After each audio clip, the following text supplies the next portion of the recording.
ഈ അതായത് MT സാറിന്റെ സ്ക്രിപ്റ്റിൽ തന്നെ ജാനകിക്കുട്ടി ആ മൂവി ചെയ്തു. അതെനിക്ക് തോന്നുന്നു നാഷണൽ അവാർഡ് കിട്ടാനുള്ള രീതിയിലുള്ള അങ്ങനെ നോമിനേഷനിലൊക്കെ പോയി. അതുകൊണ്ട് എനിക്ക് കിട്ടിയിരുന്നു, സ്റ്റേറ്റ് അവാർഡ് കിട്ടി, നാഷണൽ ക്രിട്ടിക് അവാർഡ് ഉണ്ടായിരുന്നു. അപ്പോൾ അത് ഒരിക്കലും എനിക്ക് തോന്നുന്നു ഗൗരി എന്തായാലും അത് പ്രതീക്ഷിച്ചിട്ടുണ്ടാവില്ല.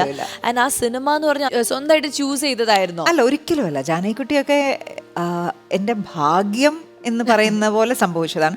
അന്ന് അത് അത്രയും റിയലൈസ് ചെയ്യാൻ പറ്റിയില്ലെങ്കിലും ആ ഷൂട്ട് കഴിഞ്ഞപ്പോഴാണ് ആലോചിച്ചത്, എന്തൊരു ഭാഗ്യമാണ് നമുക്ക് ലഭിച്ചിട്ടുള്ളതെന്ന്. കാരണം ജാനകിക്കുട്ടിയിൽ കണ്ടു നോക്കിയാൽ അറിയാം, ഒരുവിധം എല്ലാം ഫ്രഷ് ഫേസസ് അല്ലേ. അപ്പോൾ അവര് അതിനു വേണ്ടിയുള്ള ആളുകളെ തപ്പിക്കൊണ്ടിരിക്കുകയായിരുന്നു. അങ്ങനെ എനിക്ക് തോന്നുന്നു ഇതേ ടീമിന്റെ കൂടെ ആയിരുന്നല്ലോ ഞാൻ ഒരു വടക്കൻ വീരഗാഥ ചെയ്തത്. വന്ന് കാണാമോ, ഞങ്ങൾ എല്ലാവരും ഉണ്ട്, പഴയ ടീമിനെ കാണാമോ എന്ന് ചോദിച്ചപ്പോൾ ഞാൻ പറഞ്ഞു വന്ന് കാണാം.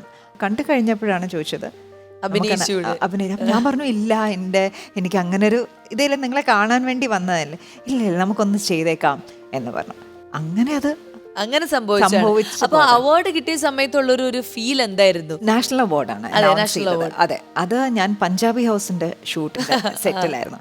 അന്ന് മൊബൈൽ ഫോണൊന്നും അധികം ഇല്ലാതിരുന്നൊരു സമയം. ന്യൂസ് പേപ്പറിൽ അറിയാം. പിന്നെ ഞങ്ങൾ ആ ഷൂട്ട് ചെയ്തിരുന്ന സ്ഥലത്ത് ഒരു കോമൺ ലാൻഡ് ഫോൺ ഉണ്ട്.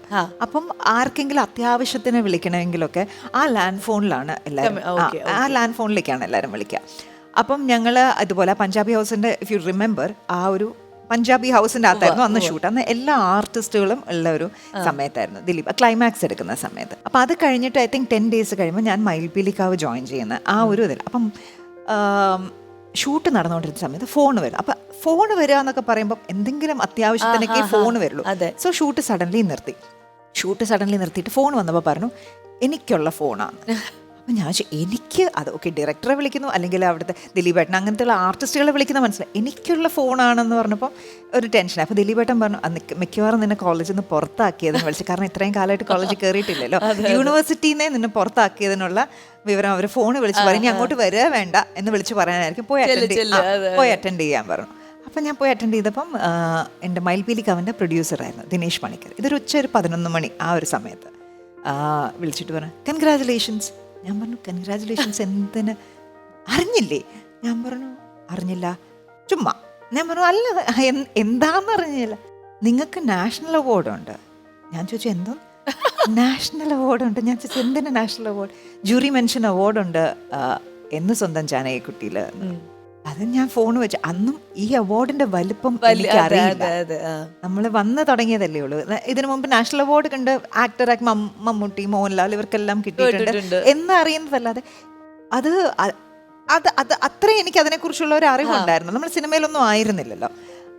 അത് കഴിഞ്ഞപ്പം ഞാൻ ഫോൺ വെച്ചിട്ട് വന്നു കഴിഞ്ഞപ്പം ഞാൻ എൻ്റെ വരവ് എനിക്ക് എന്താണ്, എങ്ങനെയാണ് എക്സ്പ്രസ് ചെയ്യണം, എങ്ങനെ അത് എനിക്കത് ഡൈജസ്റ്റ് ചെയ്യണം എന്നൊന്നും എനിക്ക് മനസ്സിലാവുന്നില്ല. ഞാൻ ഇങ്ങനെ വന്നപ്പോൾ ദിലീപേട്ടൻ കണ്ട ഇവളെ കോളേജിൽ നിന്ന് പുറത്താക്കി അതിൻ്റെ ആ വിഷമത്തിലാണ് വരുന്നത്. അപ്പോൾ എല്ലാവരും ചോദിച്ചു എന്തിനാ വിളിച്ചത്, ആരാ വിളിച്ചത്, ഡയറക്ടർ ചോദിച്ചു. അപ്പം ഞാൻ പറഞ്ഞു ഇങ്ങനെ നാഷണൽ അവാർഡ് കിട്ടിയിട്ടുണ്ടെന്ന് പറഞ്ഞു.